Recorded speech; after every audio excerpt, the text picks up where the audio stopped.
ప్రభు కాపుదల చాలా గొప్పదండి.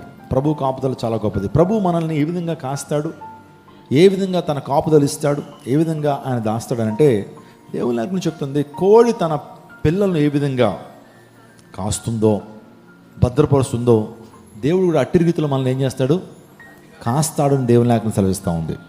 కాబట్టి నా ప్రతి విషయం మా కోడి గ్రద్ద నుంచి తన బిడ్డలను ఏ విధంగా కాపాడుతుందో, దేవుడు కూడా సాతాను శక్తుల నుంచి, దురాత్మల యొక్క సమూహం నుంచి, దురాత్మల యొక్క ప్రభావం నుంచి, ప్రజల ద్వారా వచ్చేటువంటి భయంకరమైనటువంటి శోధన నుంచి ప్రభు మనల్ని ఏం చేసేటువంటి వాడు, కాపాడేటువంటి వాడు.